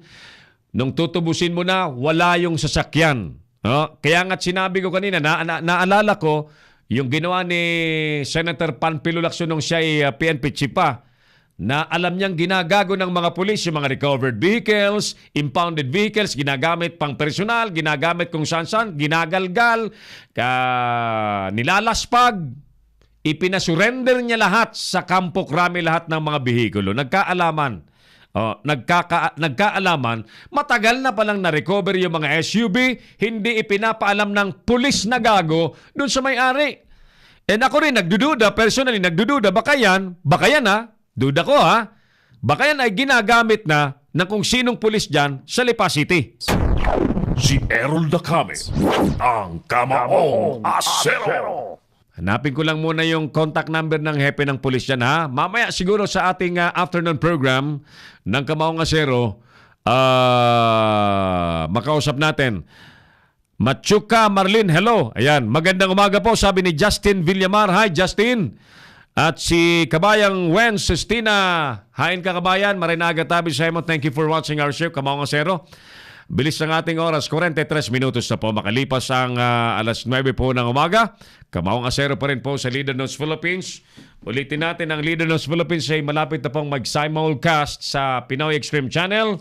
At mapapanood nyo na po ang ating mga programa sa telebisyon sa pamamagitan po ng Pinoy Extreme Channel, na available po ang kanilang mga channel sa buong Pilipinas, sa Signal, sa Sky Cable, sa Cable Link, sa kung saan-saan pang cable na malalaki sa buong Pilipinas. And we are so excited. It's gonna be a brand new Kamaong Asero ang mapapanood po ninyo. Hindi po ako nakaupo. Ha? Abangan po ninyo, kakaiba. Basta hindi po ako nakaupo. Maaksyon. Maraming video, action video ang mapapanood po ninyo. Pangako yan, pangako. Alright, sige, tuloy tayo. Ulitin natin yung ating survey question. Manoy Isidro Claudio dyan sa Saudi Arabia. Maray na agatabi sa mga Bicol. Magandang umaga sa mga Pilipinong nasa Middle East, nasa Saudi Arabia, nasa iba't ibang lugar dyan. Riyadh, kung saan-saan pa dyan, na nagpapakahirap para lamang disenteng buhayin po ang kanilang mga pamilya. Alright? Sana'y ayos po lamang kayo lagi.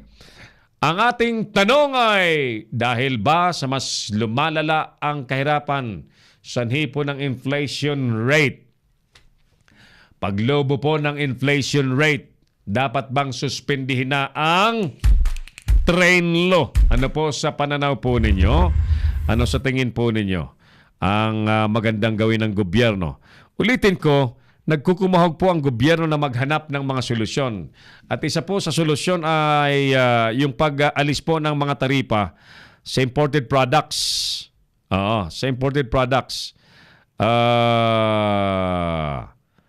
Imported products na yung mga prime commodities, pero nagtatalo-talo pa sila. It's not yet final. Tingnan natin. Pinapangarap nilang magkaroon ng ganyang uri ng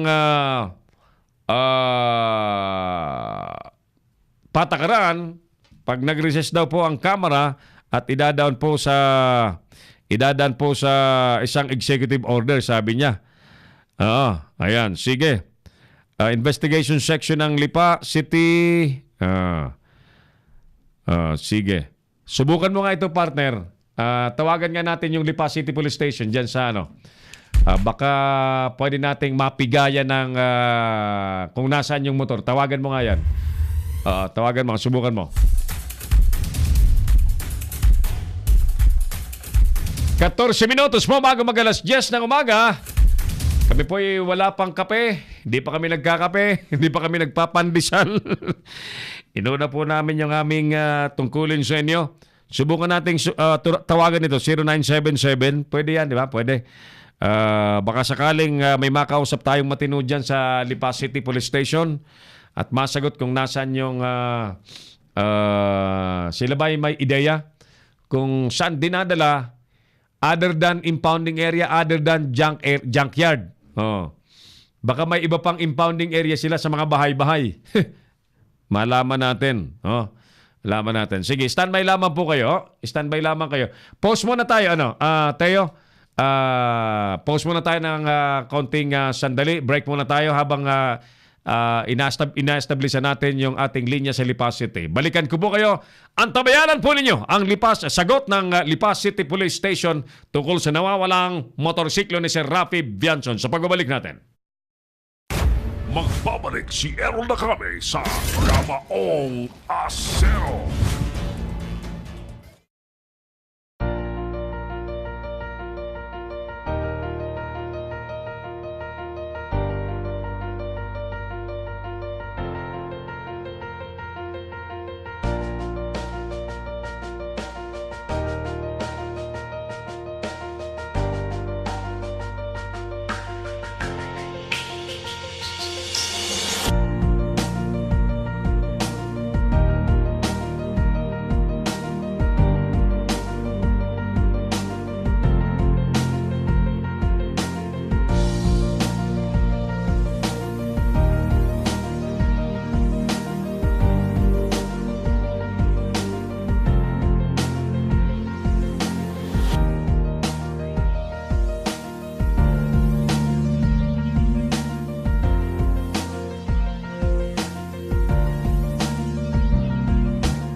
From the studios of Litter News Philippines, Errol Dakame of Kamao Asero.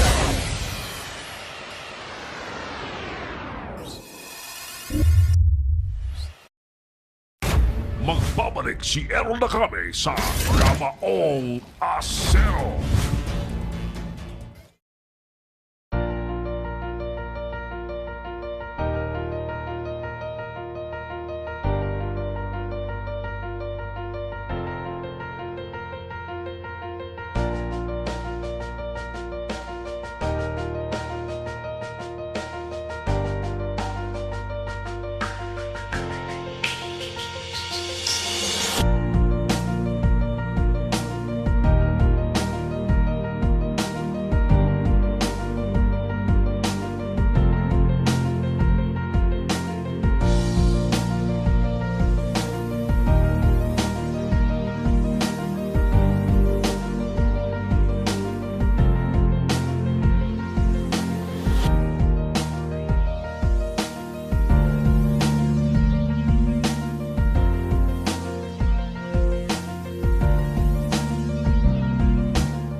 From the studios of Litter News Philippines, Errol Dakame of Kamao Asero.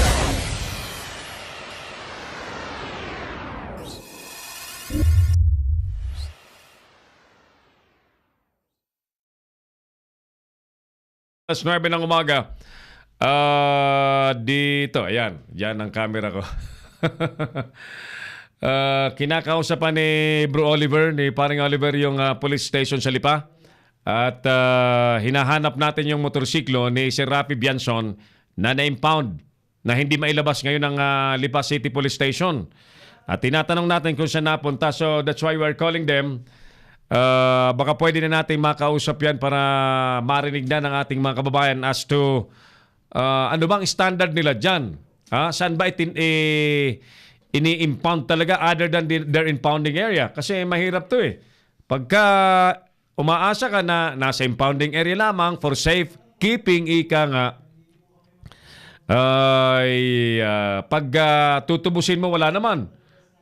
So, karapatan niya ng may-ari na hanapin, tutubusin nga, may pantubos, dala mga papeles, walang maipakita, hindi mailabas ng pulis ang subject na motorsiklo. Nasaan kaya? Nasaan kaya? So, ayaw yatang mag-same papawid pa. Hinahanap natin yung chief of police. Ang kausap ni Bro Oliver ay isang mababang pulis lamang yata, kaya't natatakot yatang mag-same papawid. Baka maihi pa yan dito at hindi masagot yung hindi masagot yung hinahanap nating motorsiklo. But by SOP, dapat yan ay may record dyan, nandyan, and physical yung motorsiklo. At yan po ay bawal na gamiting personal. Si Errol Dakame, ang Kamaong Asero. Sige, tuloy tayo habang ini-establish natin yung ating komunikasyon kung makakausap natin yan today dahil random call po ito eh. Random call. Pinipilit ni Bro Oliver na ilagay sa linya pero natatakot yata. Ano kayang kinatatakutan? Kung walang kinatatakutan yan, na maipakita natin sa publiko na wala silang katarantaduhan dyan na nangyayari, hindi nila kinukonsente ang maling nangyayari at maling gawain, makausap na sana natin. Dito sa programang ito, wala tayong sinasanto rito, basta sa ngalan ng tama, sa ngalan ng batas, sa ngalan ng katotohanan, at kapakanan ng nakararami, yan po ang ating tinitindigan. Si Errol Dakame, ang Kamaong Asero. Ulitin natin yung ating survey question, mga kababayan. Dahil sa mas lumalalang kahirapan, sanhi po ng paglobo ng inflation rate, mga ginigiliw natin taga-subaybay, dapat bang suspindihin sa inyong pananaw ang train law? Ano po ang tingin po ninyo? Ano ang tingin po ninyo? Samantala, sige, balikan po natin yung iba pang mga issue sa ating palatuntunan. yung mga nagbabantay po at nag-aalala sa lagay po ng panahon na nanatili po ang lakas ni Bagyong Karding, mga kaibigan, na tumatahak po sa direksyong pa-north at northeast sa bilis na 15 kilometers per hour. Ayon po sa Pag-asa, mga kapatid, ang lakas po ay pumako sa lakas po ng hangin ay pumako na po sa 65 km per hour at may mga pagbugso-bugsong malakas na 80 km per hour. Sa huling taya po ng Pag-asa, namatan po ang bagyong nasa layong 1,265 km east ng Basco, Batanes. Samantalang panahon naman sa Metro Manila, sa Ilocos Region, Cordillera Administrative Region, Central Luzon, Calabarzon, Mimaropa, Bicol Region at Western Visayas ay mananatiling maulap ang himpapawid na may mga kalat-kalat, may mga pag-ulan sa iba't ibang lugar at mga pagkulog-pagkidlat dahil po sa tinatawag nating Southwest Monsoon or habagat. Diyan naman po sa lugar ng Mindanao, ang mga natitirang lugar po ng Visayas po ay magiging maulap din na meron pong mararanasang hiwa-hiwalay na pag-ulan at mga pagkulog-pagkidlat dahil pa rin po sa habagat. Ang rehiyon po ng Cagayan Valley ay posibleng makaranas ng bagyang maulap hanggang sa maulap pong paporin kasama po ang mga rain shower, ika nga, at mga localized thunderstorm. Anong sabi ng pulis na kausap mo, paring Oliver? Ayaw? Walang masabi? Sige. Hindi alam din kung nasaan yung motorsiklo, mabigat yan. Walang masabi? O nagdadahilan lang? Kasi kung talagang mahigpit sila, halimbawa, hihigpitan nila yung may-ari na hanapin yung na misplaced na parang resibo galing sa pulis. But he is presenting ORCR plaka, patunay na siyang may-ari, dapat mismo nandun sa harapan mismo ng may-ari at may labas nila yung motorsiklo. Di ba? Ang problema, nakikipagmatigasan yata ang pulis, ilabas mo ang papel bago ilabas yung motorsiklo. Nako, pagka ganyan, nangangamba tayo at nagdududa tayo na baka may nangyari ng hindi maganda sa motorsiklo ni Sir Rafi Bianzon.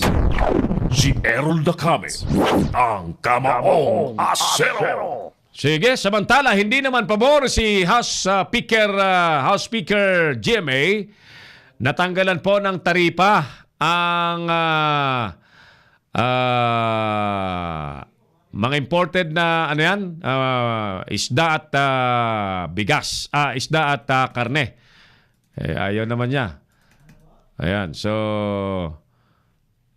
ang sabi niya kasi hindi siya pabor na magkaroon po ng zero tariff ang mga imported na meat products para tagunan po ang paghirap na dulot po ng mataas na inflation rate. Well, take note mga kaibigan, in all fairness, si GMA kahit yan po ay naging controversial din dahil sa issue po ng graft and corruption. Public knowledge naman yan, nasampahan niya ng kaso na kulong sa na hospital arrest, etc.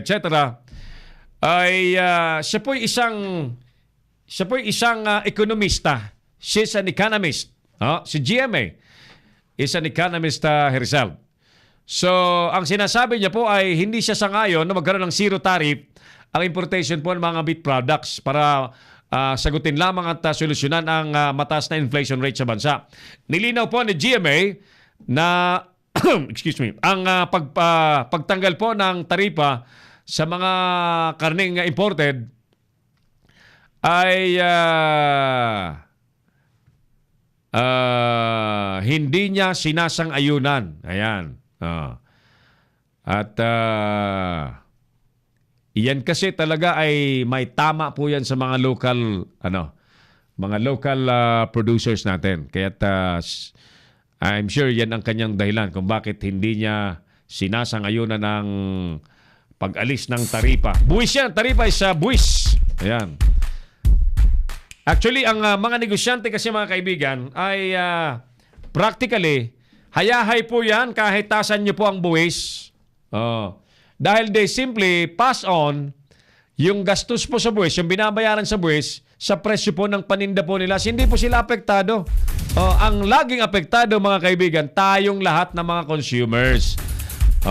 Kahit patawan mo, alisan mo ng tariff yan o tax yan, wala hayahay po ang mga negosyante because anong presyo, magmamarkup sila ng lahat ng overhead, imamarkup po nila, ipapatong po nila, ikakarga po nila. Therefore, ang nagbabayad ng lahat ng obligasyon ay ang mga konsumidor. Balikan na po natin ang ating mga issue sa araw pong ito. Karding, napanatili ang lakas. COMELEC tiniyak po sa publiko na walang dapat ipangamba sa 2019 midterm election. Dito kasi sa issue ito ay di ba si Attorney Glenn Chong nagkumahog na mag-akusa na ang mga eleksyon daw sa atin ay manipulated ng Smartmatic, manipulated po ng COMELEC. At may mga nagsabi tuloy, si Congressman Zarate, si Congressman Zarate ng Bayan Muna Party List ay marapat na kung ang Smartmatic ay questionable ang serbisyo. Pero nabili na po ng COMELEC yung teknolohiya at yung gamit. At yung participation daw ng mga taga-Smartmatic is on a very limited capacity na lamang. And therefore, ang nais palabasin po ng COMELEC talaga ang may control, total control na ng eleksyon sa Pilipinas. Wala na yung mga pangambang Smartmatic and foreign intrusion or foreign manipulation. Yan po ang ibig sabihin ng COMELEC. Tiniyak po sa publiko na walang dapat ipangamba sa 2019 midterm elections. Si Zarate kasi gusto niya bumalik muli sa mano-mano at lumayas tayo sa tinatawag nating computerized and automated election. Dahil nga po, yan kay Glenn Chong. Pero sabi naman ho ni Brillantes, dating COMELEC chairman, yan nag-aakusang si Glenn Chong, siya mismo ay sangkot sa tampering ng mga balota na may kasong kinakaharap at malapit na raw makulong, sabi ni Atty. Brillantes, dating COMELEC chairman. Samantala, kukusyonin po sa Kamara ang higit sa 3.7 trilyong proposed national budget. Kahapon medyo nagkakagisahan na sapagkat despite the increase in the tax, despite the previous budget on the similar agencies, nagtataka po ang mga senador sa Senado kung bakit ibinabagsak yung mga budget sa ahensya. Sa kabila ng katotohanan na dapat mas damihan po ang budget para makinabang po ang mga mahihirap na naghihirap ngayon. Kinukustyon ng mga senador bakit sa halip na dagdagan ng pera para mas maraming serbisyong maibigay, mas binabawasan. Pero yung PCOO na nandun si Mocha Uson, dinagdagan ng 100 million pesos pang budget sa next year. Ayan, gigisahin daw ng todo dyan sa Senado. Samantala po sa Tourism Department, Secretary Puyat kakasuhan sa Ombudsman ang magkapatid na Tulfo kapag hindi pa rin isasauli ang 60 million controversial fund sa advertising. Tourism Department pinaalalahanan naman na gamitin sa tama ang panukalang 3 bilyong pisong pondong budget para sa 2019. Yan, 3 bilyong piso ang hinihingi po ng Tourism Department para sa susunod na taon at yan po ang maging budget po nila. Internal cleansing po ng PNP, suportado po ng Commission on Human Rights. Maganda po yan, maganda yan. Pangatlong telco naman, ipinapangako po ng gobyerno ng DICT na maihahabol po sa pagpasok po sa bansa. Ang mga telco sa ngayon sa Pilipinas, dadalawa. Globe tsaka Smart. Yan. PLDT, Globe. Yan. Dadalawa. Magkakaroon ng pangatlong player. Ano kaya yan? China kaya yan? Ako, parang China yan Ang gobyernong ito paborito talagang China Sana mali ako, no? Sana ibang player. Sana taga-ibang bansa naman. Oo. O, tingnan natin. But then again, the bottom line of the entry of the third telco by sana gumanda ang serbisyo ng internet natin. Maging available sa buong bansa at pangalawa, sana bumaba ang presyo. Hindi tulad ngayon na pagka-swangit-swangit na, pagka-mahal-mahal pa. Kami ho sa Leader News Philippines ang nakakabit dito ang sinasabi po nilang pinakamalakas na internet. No. Pero madalas nakakaranas naman kami ng hindi magandang serbisyo. Nawawala-wala, kukurap-kurap. Hindi naman kami kurap. So, tuloy tayo. Mambabatas naman nangangambang mas maraming maghihirap sa pagtaas lalo po ng inflation rate. Ayan. Okay, so patapos na tayo. Dahil po sa mas lumalalang kahirapan sa sanhi po ng paglobo ng inflation rate, dapat bang suspindihin ang train law? Mga kaibigan, obligasyon po ng mga economic managers ng gobyernong ito na maghanap ng tama, tumpak, swak na pangmatagalang solusyon. Nangako siyempre ang Pangulong Duterte na mababago po ang buhay ng mga Pilipino, hindi lamang po sa peace and order. Of course, sa kabuhayan. Kasi ano namang silbi ng tahimik na tahimik pero nagugutom, di ba? So therefore, mga kaibigan, cascaded supposedly yan sa mga katuwang ng Pangulong Duterte na magagaling po na gumanda ang kabuhayan po ng mga Pilipino habang nangangarap tayo makakita ng mga infrastructure projects, mga malalapad na kalsada, mga bagong tulay, mga bagong edipisyo na kailangan po natin sa ating pag-unlad. But equally, kasabay po dapat ng mga bagay niyan na i-enjoy, dapat nararamdaman po ng mga Pilipino na umuunlad po ang kanilang kabuhayan. Hindi yung ngayon ay nasasakripisyo ang kabuhayan po nila dahil may pangarap tayong ganito ang gawin. Dapat yan ay sabay-sabay nararamdaman na gumaganda. Gumaganda kahit paunti-unti. Yes. Hindi naman, we understand. It's gonna be not an overnight improvement.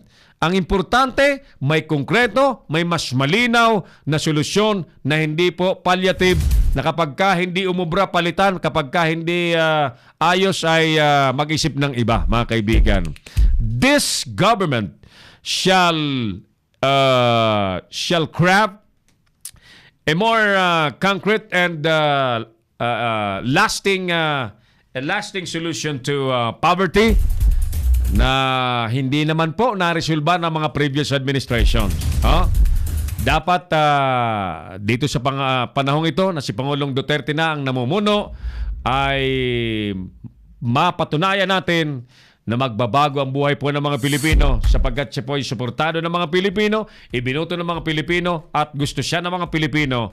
Sana'y huwag pong maprostrate ang mga Pilipino na umaasa na sa panahon ng Pangulong Duterte ay tunay ngang may pagbabago. So ang sagot natin, kailangan nating makita na may solusyon. Kung train law ang solusyon na gumanda ang buhay, sana maramdaman yan ng mga Pilipino. Kung iba po ang nararamdaman, sana may sagot dyan ng gobyerno. Yan po ang ating sagot sa ating survey question of the day. Sa harapang ito ng Huwebes, August 9, 2018.